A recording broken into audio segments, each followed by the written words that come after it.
Hello and welcome my friends to this aviation channel. This is an aviation and this is the second video of the electrical system series. ADA 24 subtopic standby power system of the Boeing 737-800. In this second part, we will finish knowing the standby power switch. We had said that the bed and other position are almost the same but with different purposes.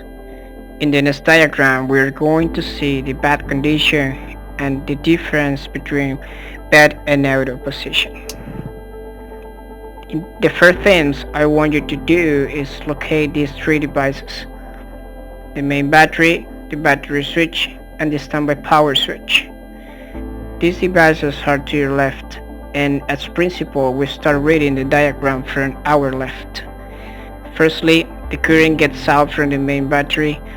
It follows the travel toward the battery switch and the standby power switch.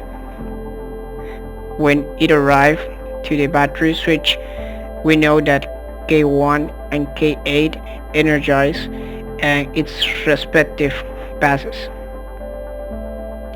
It follows away until an AND logic gate and stop there. Now we see the current that goes through the standby power switch.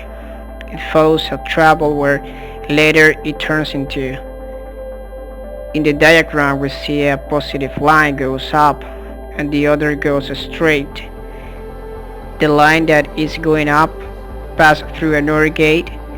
After that it activates an electronic switch and energizes the logic component of the SPCU with a ground signal.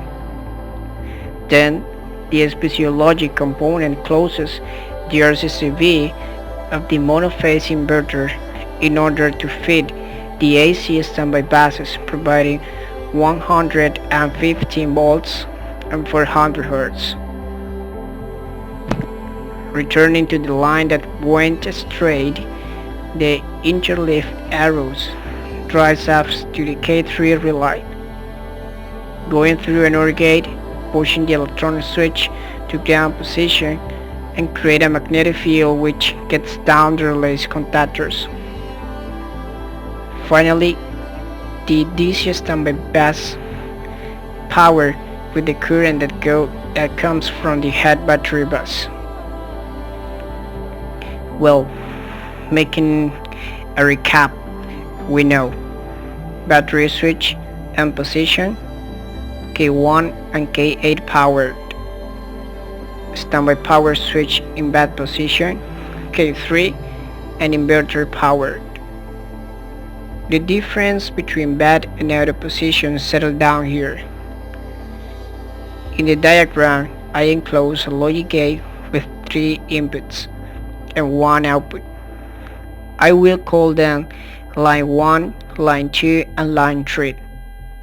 The line 1 comes from the AC transfer 1 bus and the line 2 comes from DC bus 1. Those buses are only powered when the APU, generators, or the external power unit are connected and working as a power source at that time.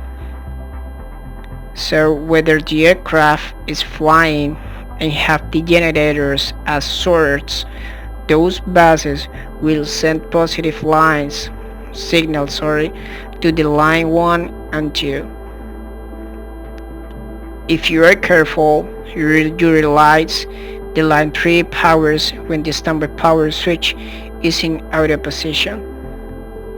In the next fragment of video you will see the switch off outer to bad position, the fall of the AC current values because of the change of the electrical source.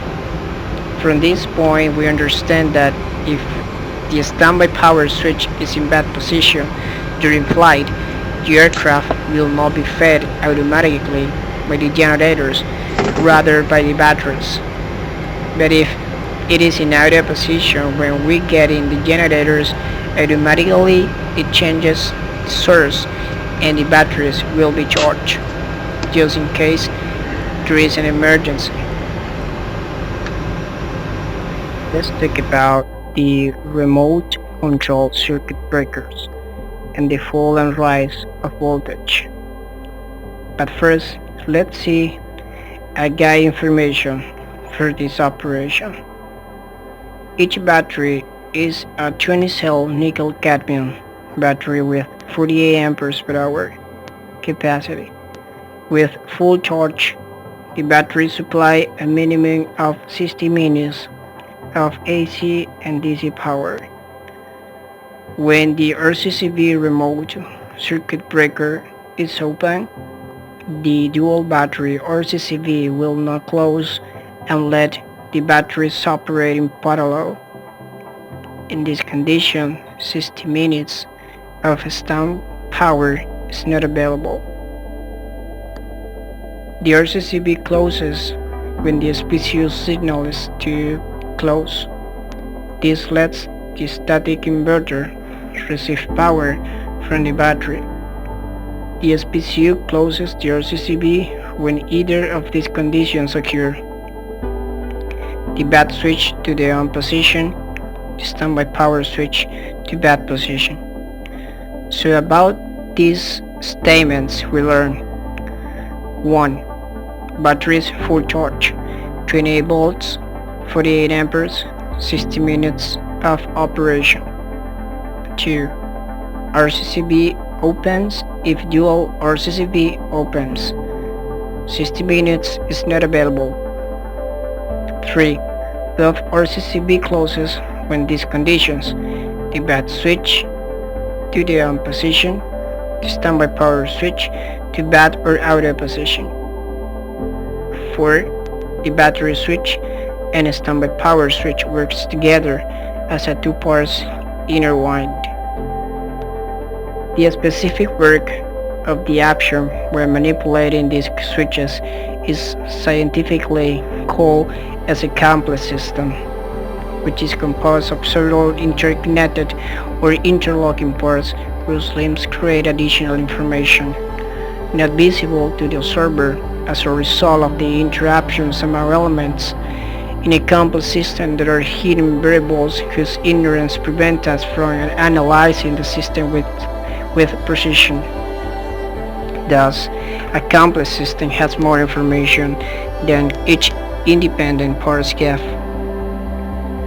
To describe a complex system, it is necessary not only to know the operation of the parts, but also to know the operation of the complete system once its parts are related to each other. Knowing the deportment of the remote control circuit breakers and the complex system, we could understand better the oscillation of the voltage during startup. Concluding, when we put in function the standby power system coming from the cold and dark condition, the batteries is not going to be full charge unless you have turned off the engine short time ago. But if we change the source, for instance the generators to batteries, as an emergency situation, we will see in the P5 screen the indications of the battery's full charge, because of the rectifier transformers were charging the batteries during flight. So that's why the batteries after cold and dark, the voltage is under 28 volts and even the amperage gets down. And the indication that this charge doesn't take long to appear. The maintenance manual doesn't depend in the condition of the standby power system during a startup, but this is the conclusion I personally created.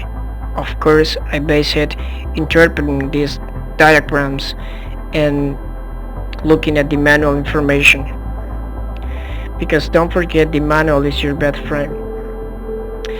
Okay, thank you my friends for watching it. In the next video we will talk about a little bit more about the SPCU and the panel P513. Leave your comment if you have any questions. With all respect. See you next time, and please subscribe.